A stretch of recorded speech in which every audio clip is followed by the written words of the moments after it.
Amis auditrices, amis auditeurs de notre belle radio, bienvenue. Radio Voix de Femme vous invite dans son nouveau numéro Aïnoun Ala et partage avec vous un quart d'heure de débat avec notre invité, monsieur Maître Sidali Bodiaf, avocat. Bonjour Maître. Bonjour, merci pour l'invitation. Chers auditeurs, chères auditrices de notre belle radio, je vous rappelle que ce programme est diffusé dans le cadre du projet Ismail Aha, qui a pour but de sensibiliser les citoyennes et les citoyens aux questions liées aux filles et femmes migrantes et aux violences que subissent ces femmes-là. Vous êtes avec Areski en présence de Maître Bodiaf. Bienvenue Maître Merci. encore une fois et merci de répondre à nos questions. Comme première question, maître, nous allons parler du droit de travail de la femme migrante, bien sûr. Comme première question, est-ce que les femmes migrantes aujourd'hui ont le droit de travailler en Algérie? Bon, d'abord, selon le code du travail, le code de rentrée et des séjours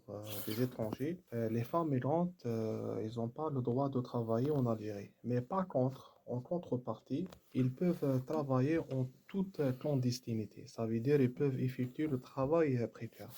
Sachant que pour un étranger, pour qu'il puisse travailler en Algérie, d'abord il faut avoir le permis de travail et en même temps il faut être en situation régulière. Et d'abord pour être en situation régulière, il faut avoir un visa de rentrée valable et déclencher un contrat. Le contrat soit avec une institution privée ou bien une institution publique. Et après une constitution d'un dossier, le dossier doit être déposé au sein des services qui sont rattachés, services des étrangers qui sont rattachés au niveau de la wilaya. Après ça, ils leur délivrent ce qu'on appelle un permis de travail. Ça pour la situation régulière. Mais pour ces femmes migrantes, généralement occupées et travaillant, ils font des travails précaires.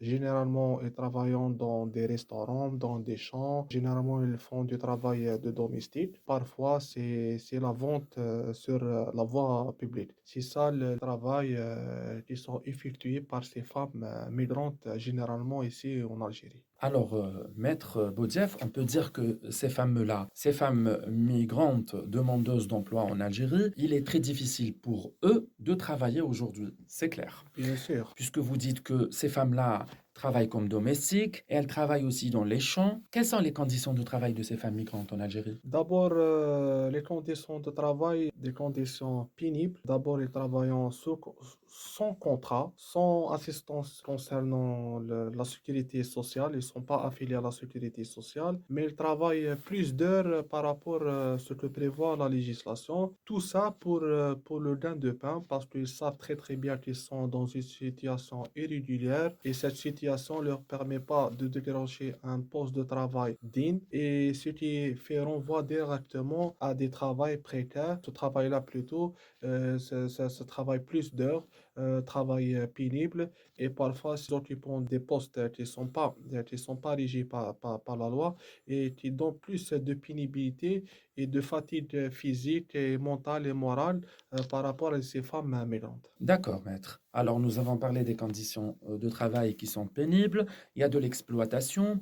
Est-ce qu'on pourrait dire que la migration individuelle de la femme à la fin de ces femmes-là a fait que ces femmes sont exposées à la violence et au harcèlement et à l'exploitation? Par rapport à cette situation, ces femmes-là se sont confrontées à des situations et des actes par rapport à leur situation. Cette situation, elle a des préjudices, elle a des impacts. La femme migrante, elle est soumise à la violence, elle est soumise à l'exploitation, elle est soumise à la marginalisation, elle n'est pas libre dans ses actes. Dans ce cas-là, elle dépend d'autres personnes, elle dépend de la société, mais elle dépend de l'entourage dans lequel elle vit. C'est pour ça qu'elle rentre dans un cercle vicieux. Ce cercle vicieux, c'est un cercle très, très, très difficile pour elle et parfois ça cause des perturbations mentales, morale, parfois une dégradation, parfois elle peut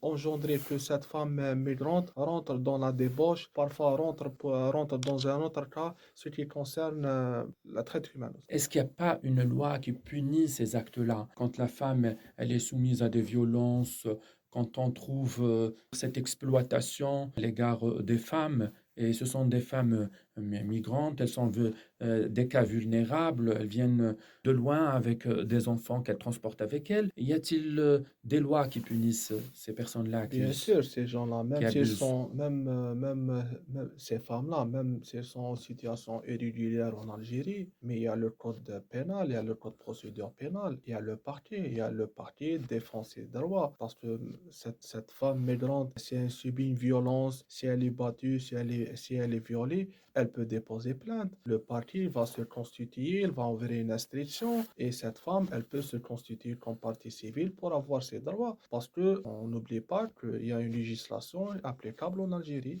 Il y a ce qu'on appelle le code pénal qui punit ce genre d'infraction commis par les individus tels les viols, le battement des femmes, le maltraitement, l'exploitation.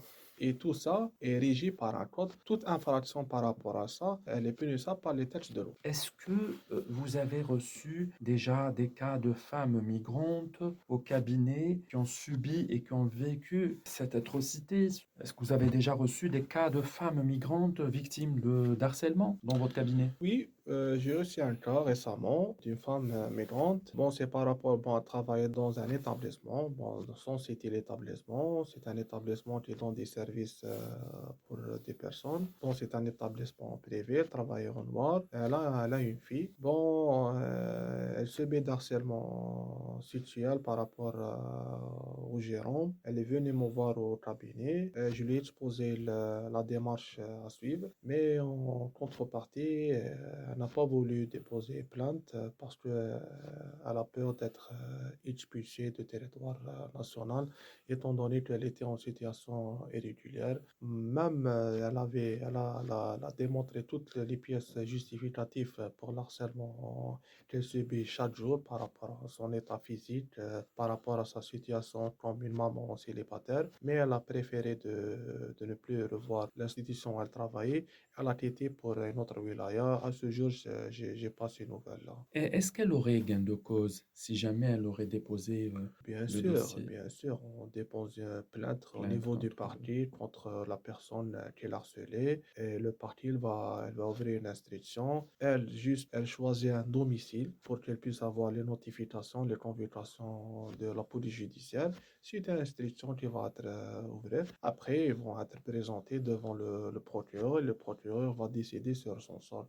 Mais généralement, elle a peur par rapport à sa situation. Peut-être elle peut être poursuivie pour cette situation irrégulière en Algérie. C'est tout ça, c'est par rapport à ça qu'il il veut pas faire suivre les affaires ou bien de déposer des plaintes. Est-ce qu'il y a eu déjà des cas comme ça de femmes migrantes qui ont subi un harcèlement et qui ont eu gain de cause en Algérie? À mon avis, par rapport à mes connaissances, je ne peux pas vous dire est-ce qu'il y en avait, mais je sais très très bien que le code pénal préserve les droits de ces femmes-là. Si les femmes-là, si c'est une femme migrante, elle est violée ou bien elle est maltraitée, la législation algérienne, dans le cadre humanitaire, le code pénal prévoit ces actes-là, ces gens-là qui font ce genre d'actes, ils seront punis par la loi. Maître, pour finir, qu'est-ce qu'on pourrait faire? Quels sont les dispositifs qu'on peut mettre en place pour faciliter la vie de ces femmes migrantes en Algérie? Le dispositif, c'est toujours, je le dis, je le répète, c'est le mouvement associatif. Il faut s'ingérer dans le mouvement associatif, il faut faire un travail de coopération. C'est-à-dire, vous voulez dire qu'on doit avoir un renforcement des capacités, Bien sûr. C'est de faire des campagnes de sensibilisation en même temps pour faire allant dans la face. formation de ces femmes-là aussi, c'est Bien important. sûr, pour qu'ils puissent savoir leurs droits, en même temps pour qu'ils puissent entamer des procédures légales par rapport. Ils doivent faire des demandes de régularisation, ils doivent faire des demandes au niveau des préfectures, au niveau de les wilayas. Ils doivent choisir un mobile fixe, c'est ce qu'on appelle une adresse fixe. Ils doivent faire des démarches concernant pour donner leur bonne intention qu'ils sont dans le territoire algérien pour travailler, même pour gagner du pain en même temps pour respecter la législation algérienne. Mais tout ça doit être entré dans un cadre de travail légal au sein des associations et au sein de la société civile à travers les membres actifs de la société civile qui font un bon travail par rapport à la situation des femmes migrantes en Algérie. Qu'est-ce que vous pouvez dire à la femme migrante? Comme dernier mot, je dis que ils sont en Algérie. L'Algérie, c'est un pays accueillant. L'Algérie, c'est un pays vaste. Il y a la législation applicable en Algérie. Il y a un mouvement associatif. Ils doivent travailler en coopération avec le mouvement associatif et ils ne doivent pas être peur par rapport s'ils subissent un acte violent. Ils doivent faire face à ça en essayant de faire activer leur situation. Si on peut dire à la fin, maître, les raisons de la migration sont multiples Ils sont multiples, soit et les femmes ont le droit de voyager toutes seules, c'est clair, c'est-à-dire elle a le droit d'aller d'un point de chute vers un autre point pour des raisons économiques, pour des raisons sécuritaires aussi, c'est-à-dire la migration, elle c'est est clair, vaste. Elle est vaste. voilà, aussi il y a des conditions qui obligent ces femmes-là, à la fin, elles sont forcées de quitter leur territoire pour aller vers... Bon, je ne suis pas là pour légitimer ces femmes-là, ou bien légitimer le fait de faire, c'est-à-dire d'être clandestinement sur un territoire donné, mais ce que je veux dire, que côté législation à la fin, la législation algérienne, elle punit tout acte contre ces femmes-là, c'est-à-dire un acte abusif, qui soit, c'est-à-dire l'exclusion, qui soit le fait de ne pas intégrer ces femmes-là aussi dans un milieu socio-professionnel, par exemple, le fait d'être raciste par rapport à la couleur de la peau, par rapport à la langue, c'est-à-dire tout ça, il est puni Bien dans sûr, la loi algérienne. bien sûr, la loi elle est algérienne, le code pénal algérien et les codes que je suis punissent ce genre d'actes envers ces femmes migrantes. Pour juste déclarer ces actes-là au niveau du parti et le parti il va faire ouvrir une instruction par rapport à ça dans le cadre humain et dans le cadre de respect du code pénal, code procédure pénale. Très bien. Aussi pour régulariser leurs conditions en Algérie, les conditions de résidence et renouveler leur carte de séjour, la procédure, elle est claire. Du coup, la personne doit se présenter au niveau Elle du doit, bureau social, c'est ça? Si on peut dire, c'est ça? C'est un bureau spécial pour les c'est le migrants. service des étrangers. Chaque wilaya a un service des étrangers. C'est tout un dossier qu'ils doivent se constituer et déposer leur demande de régularisation au sein de ces bureaux-là pour démontrer leur bonne intention afin de régulariser leur situation et être en toute légalité en Algérie. Et moi, je dis à ces femmes-là, aujourd'hui, on est en 2023, s'il y a des femmes violentées ou maltraitées, femmes migrantes, je dis bien, elles doivent, c'est-à-dire déclarer et manifester ces actes-là, car la loi algérienne punit tout acte, si je peux dire, de vandalisme ou tout acte barbare ou un acte, Bien sûr, parce c'est-à-dire que de ce sont violence des à actes l'encontre de qui ces se femmes-là. produisent dans le territoire algérien et malgré que ce sont des femmes migrantes étrangères, mais ce sont des êtres humains et le code pénal punit toute atteinte à l'être humain. Merci, maître. Très gentil. Nous arrivons à la fin de notre numéro. Merci d'être parmi nous, maître Je vous Sidali remercie, moi. C'est Boudiaf. moi qui vous remercie. Je remercie nos auditeurs des quatre coins du pays. Je vous donne rendez-vous très prochainement. Merci. Nous sommes disponibles sur les liens des réseaux sociaux qui apparaissent en bas de l'écran. Merci.